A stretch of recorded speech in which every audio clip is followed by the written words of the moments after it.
it was fun. So anytime you want to talk Bulls, just let me know. Oh, yeah, for sure. Thanks, man. See you later. See you, mate. Yeah, great interview there with Mark. A lot of good analysis on his part.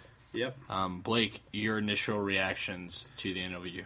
Well, interesting guy. Cool to hear it from a non-American citizen perspective. So, yeah, a lot of good stuff. Yeah, a lot of good stuff. A lot of stuff on the Bulls' playoff chances, and some good stuff about Kirk Hinrich, of course, which is always good. We love some grit on this podcast. It's so the Kristanorfia of baseball. The Kristanorfia.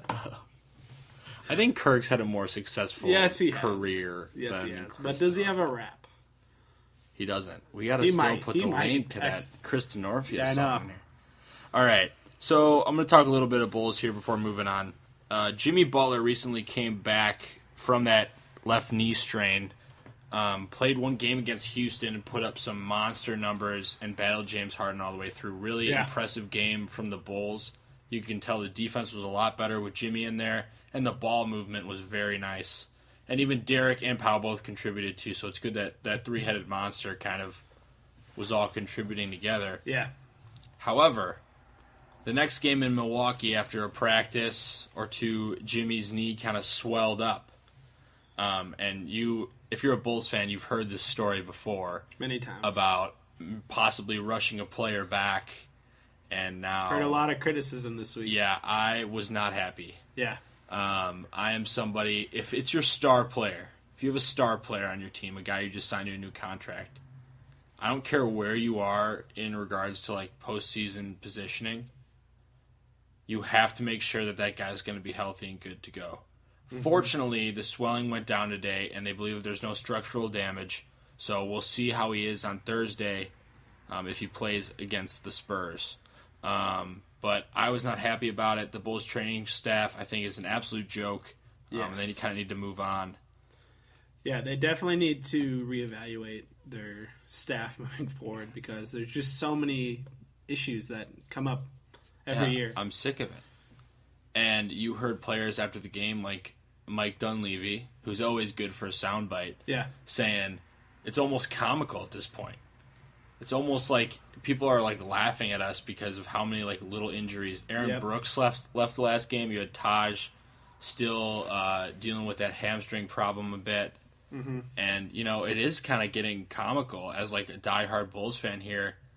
I mean, it's just like the same old song and dance every single week. Someone else is out. Someone else is getting hurt. How do you feel about Hoiberg? Hoiberg in regards to that? Yeah. I think Hoiberg's going to trust the staff that is around him. And you know Jimmy's going to try to be like, oh, I can play. Yeah. And they gave him a good amount of time to recover, and someone in like Jimmy's position, the star of your team, telling you that someone that you've already kind of butt heads with before in the past for not, quote, coaching him hard enough, unquote. Fred's going to listen to him. Yeah. But as Mark kind of mentioned on the podcast, we still don't really know what to think of Hoiberg at this point because there's still some turnover from Thibodeau. Mark and myself still kind of sit in that middle ground, like giving him some time to breathe. Yeah. And we'll see. It'll be interesting to see how Hoiberg handles injuries down the stretch now with this kind of backlash. If there was structural damage to Jimmy's knee today, if they came out and they said, oh, well, it looks like something worse is going on here, Hoiberg would have been screwed. That it would have been. He's still going to get a ton of questions about it, but it's not as bad. I find it a little hypocritical for Bulls management to fire a guy and then hire a guy and have the same issues come up with a different coach. So I don't know what you think about that, too. I think you're absolutely right in the head. You hit it right in the head. Phil Jackson, when he coached the Bulls, he'd play those guys major minutes, too. It's what they sign up for. Yeah. Especially when you've had such a thin roster recently like the Bulls have had. I know Fred does not want to get Tony Snell in the game ever again. So Jimmy's going to play his minutes. Playing him 34 minutes after coming back first game of an injury and not having any sort of minutes restriction, that's questionable. That's very questionable. So again, We'll see how Fred kind of learns from this. He's learning, first-time head coach. Yeah. Kind of got to give him a little bit of breathing room. Yeah. Blake's giving him a year. I'm giving him 2 to try to build him maybe something. A year. But the Bulls sit in the A spot, currently half a game up on the Detroit Pistons. Got a very kind of tough stretch coming up this week, and we will see how they respond. Hopefully Jimmy gets back and plays around 20 minutes instead of 34 on Thursday. Yeah. Without Jimmy Butler in that lineup, the Bulls aren't doing anything. That's a fact. Yeah. All right, getting into some Cubs talk here. Spring training is underway. The Cubs currently sit at 1-5 in the Cactus League, but there's a ton of positives to talk about. Addison Russell, he's squaring up the ball. He's starting to show more power. Yep. And we both picked him as a guy to kind of break out this season. Absolutely. What kind of numbers are you expecting this season from Addison Russell, Blake? We talked about this a little bit, but I think his average is going to go up. I think he's going to get away from that 240, probably 260 to 280 range probably this year if I had to guess. More RBIs, more home runs, which will be good. I think his on-base and stuff will rise a little bit too. I think overall just his numbers will go up dramatically this year. Mm-hmm. It's just too good not to. Yeah, and Anthony Rizzo was interviewed today, and he said that Addison Russell is an MVP type of player, which I agree with him. Yeah, it's very it's a lot of pressure to put on a player like that, but Addison Russell does everything. I think he can handle that type of pressure too. You know, I definitely, if Addison develops the way he's supposed to develop, good things are going to happen. Yeah, definitely. So we'll see what happens with Addison this season. Jake Arrieta. The big news kind of coming out of Cubs camp today is there's been some negotiations going on between the front office and Jake. And Jake wants a 7-year deal, and the front office is only willing to give him about 5 years. Yes. Blake, what are your thoughts on that? Well, I will kind of have to side with the Cubs front office on this. Jake definitely is deserving of, however many years he wants, but with the Cubs having so many good players that eventually at some point they'll have to pay, some guys might slip through the cracks, and you might lose some good players like a Jake Arrieta. I'm not saying he's going to sign somewhere else or he won't end up signing like a 5-year deal. But, yeah, don't jump off the ship yet. Yeah, but Cubs fans.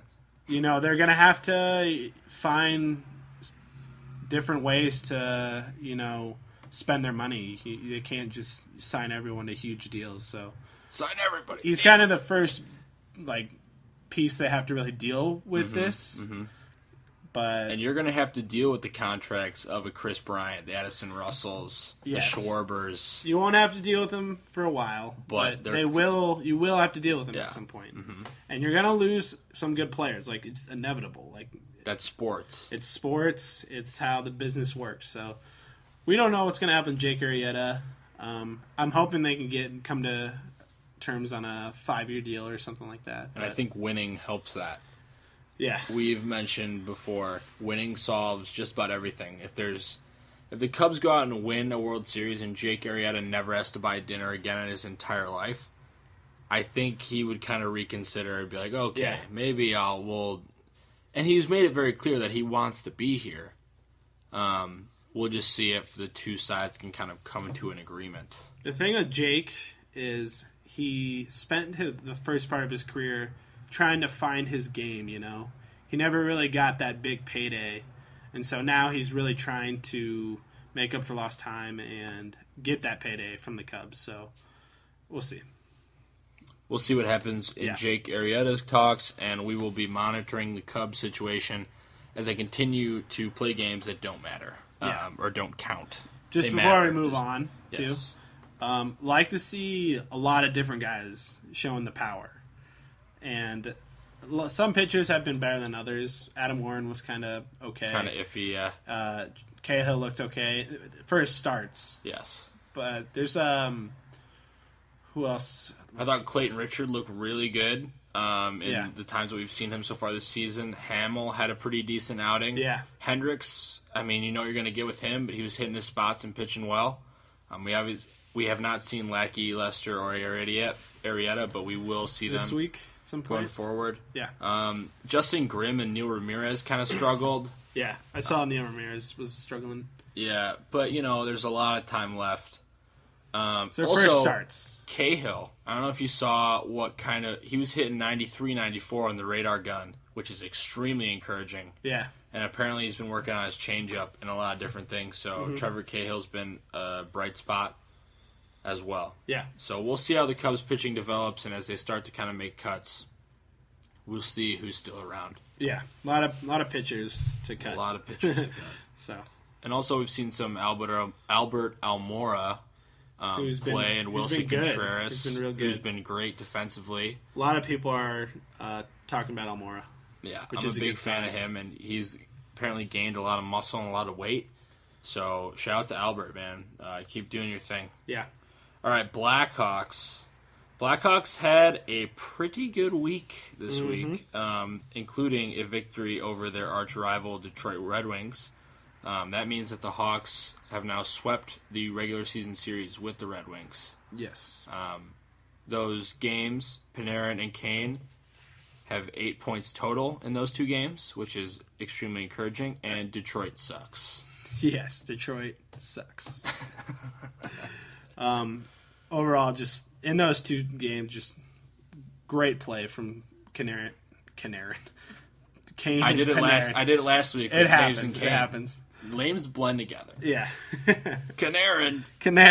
Caves. That's what we should call them. That's like their. That's their pet name. That's their Brad and what's her name? Jolie.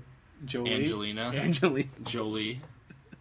Okay, I got the last name right. You did. So that's their celebrity. That's their pet name. But Canarin. Yes, getting back to hockey. And then Anisimos left out. Yeah. Well, we can throw him in there somehow. He's the side chick. No. We'll think about that one. Anyway, watching these Detroit games always brings us back to that 2013 Game 7 against the Red Wings. Yeah. Which always is, I know it's one of your favorite games of all time. Yeah, it might be my favorite. And that's awesome. If you don't know what we're talking about, look up Detroit Blackhawks Game 7 2013. I would hope Blackhawk fans would know what we're talking about. But the amazing game. Just kind of sums up the Blackhawks championship run perfectly. A team that literally never is out. Like, I've never seen a team with their back against the wall play so well so often in the playoffs. I mean, they've come back from 3-1 twice. They didn't win the second time, but I mean, just to do that in general is very impressive. Difficult. And that win in Game 7 was kind of the thing that set them off into this, great era of Blackhawks hockey. And, just as for the game, like, just one of the best games I've ever seen. Probably the most intense game I've ever seen. Yeah. Do you remember where you were when you watched that game? Because I remember where I was. Where were you? I was up in Iron River, Michigan, watching with about 6 Red Wings fans. Yes. And I watched at this girl's house who was also a Blackhawks fan. Yeah. And so they had a special save seat just for me, right on the couch, and I sat in between two of the biggest Red Wings fans that I know. And when we won, you know me, I'm not shy. I like to talk. That's one thing. I like to run my mouth. About you. And I let them know all about it. This week, when the Red Wings and the Blackhawks were playing, our buddy Steven, he's a huge Red Wings fan, he did not want to watch the game with me because he knew that I would just run my mouth. He went to a place and he said, "Yeah, I'm eating wings with my girlfriend." And I go, "Yeah, the Blackhawks are eating wings too." And he was not happy. And but anyway, just some trash talk there. Yeah. Corey Crawford's play as of late been fantastic. Mm-hmm. He's played 55 games in the season. He's a .92 save percentage, 35 wins, 2.22 goals against average, and 7 shutouts on the year. Amazing numbers. Those are good numbers. Those are Vezina numbers. Those are award-winning numbers. We saw him this week, just kind of going back to the Wings games. He had periods where the Blackhawks were getting completely dominated. Just the possession was totally in the Red Wings' favor. And Corey Bell